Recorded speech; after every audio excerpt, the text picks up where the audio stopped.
Hi, I'm Nicole Jean Hill, and I'm a faculty in the art department, and I'm going to do a quick little demonstration on how to combine my Zoom personal meeting room with my Google appointment slots on my Google Calendar. And I'm sure there's many ways to do this, but this is the way that I have found to be the most seamless for the students and the most helpful for me in terms of keeping things organized. The first thing to do is to come to the Zoom login, which you can find at the top of my Humboldt, and to log into your Zoom account. And under the meetings option, I have my regular classes all listed here that we are meeting with, but I want to go to the personal meeting room.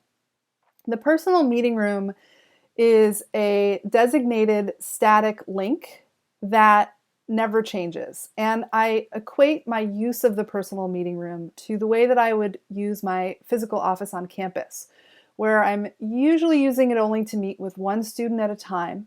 And if students are waiting to come in and talk to me, then they must wait for the first student to leave and then be invited in.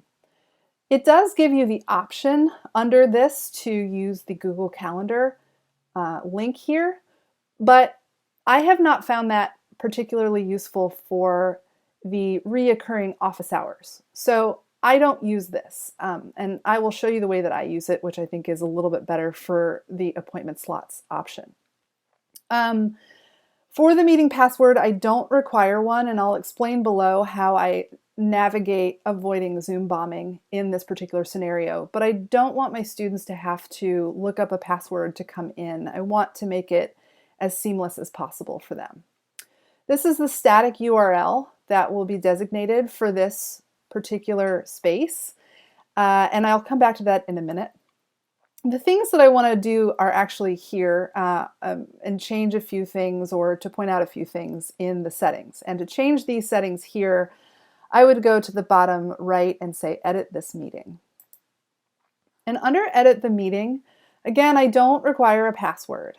For the video, I have my video turned on automatically when I enter.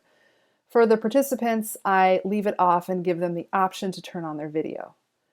I do have my audio set to both telephone and computer audio in case a student wants to dial in from a phone.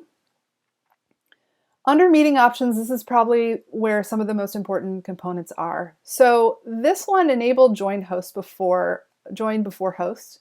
I do have that checked, and that means that if I'm a little bit late to the meeting or a student wants to log in early, they can still access that Zoom meeting, and they're kind of in a sort of a holding pattern until I get there. But you can certainly turn that off as well.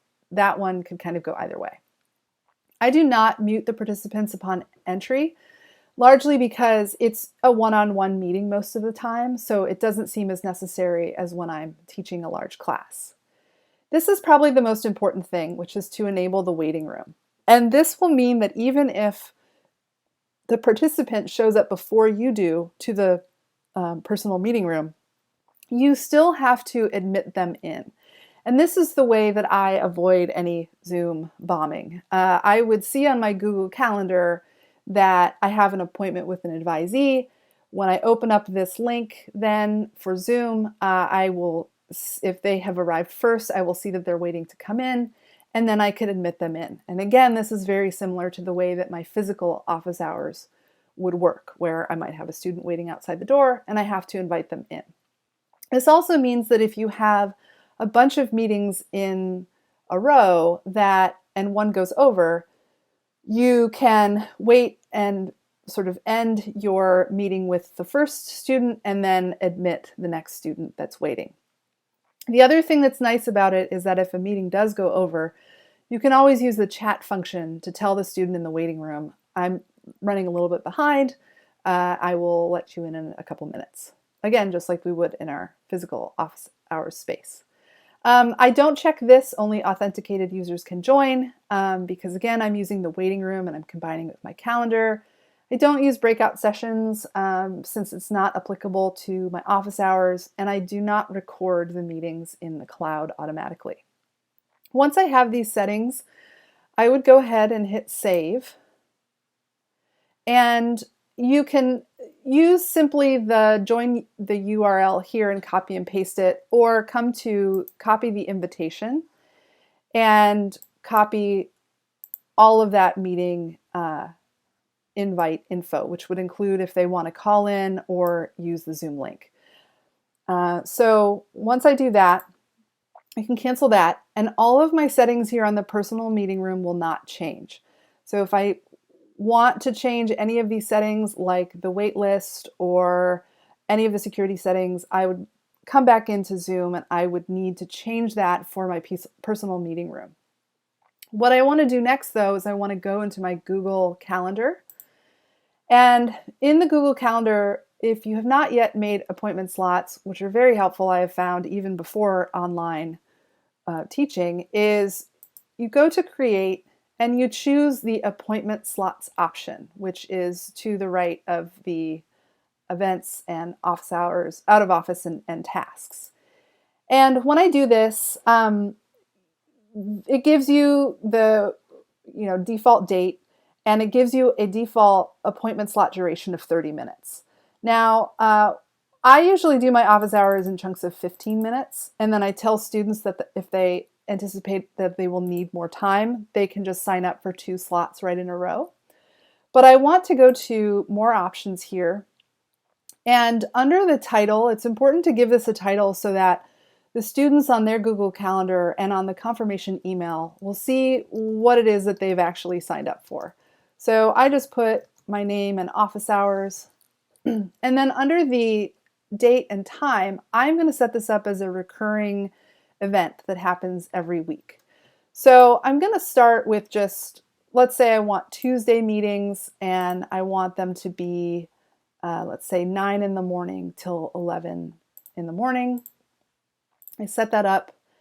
Again, I've set my slots with a duration of 15 minutes. And this time though, instead of saying does not repeat, I am going to go to a custom option, and I'm going to say, it asks how many times a week this is going to happen, and then what days it will repeat on. And I'm going to go with the Tuesdays from 9 to 11 once a week. And I'm going to have this end on the last week of school. So I'll have that set to the 12th, and then I will hit done. And this is then going to set up a series of slots that students can sign up for in 15-minute chunks every Tuesday from 9 to 11 a.m. But before I hit save on this, this is where I want to copy that information for the Zoom meeting. Now, you can copy the full text. The way that I did it on mine, I just cleaned it up a little bit, so I kind of deleted some of this information here, but that is all kind of up to you. I kind of assumed that I would just leave the information for students to call in or to follow the link. And either way is totally fine. I just didn't want to have that much text for students to read through. When I hit save, this is then going to create a reoccurring Tuesday event for me from 9 to 11 each week.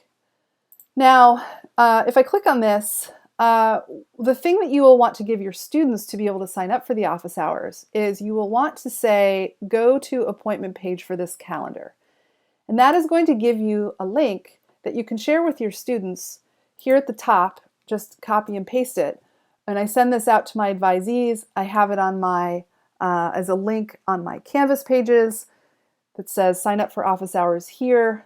What will happen is that the students, when they click the link, it will require them to sign into their Humboldt account. And what they will see on their end, they won't see my whole calendar. They are just going to see these individual slot appointments that they can make. So, for example, this first one, the students can sign up for the office hours from 9 to 9:15 a.m. on Tuesday, April 21st. And they would hit save. Now, since they have logged into their Gmail account through Humboldt, it's automatically going to generate one of these, an invitation with who is coming. In this case, this is I. Smith, and the time, and then they will receive the same thing with the Nicole Jean Hill office hours at the top. and we will both have it on our calendars. It will automatically, on my end, accept the invitation and automatically put yes, because I am the manager of that appointment slot calendar. So that is how I do it. Again, I find it helpful because the URL doesn't change. It automatically gives a confirmation for the appointment to the students and to me, and then the students can quickly and easily access the link when their appointment slot comes up. So hopefully you will find this useful in creating virtual office hours. All right, thank you.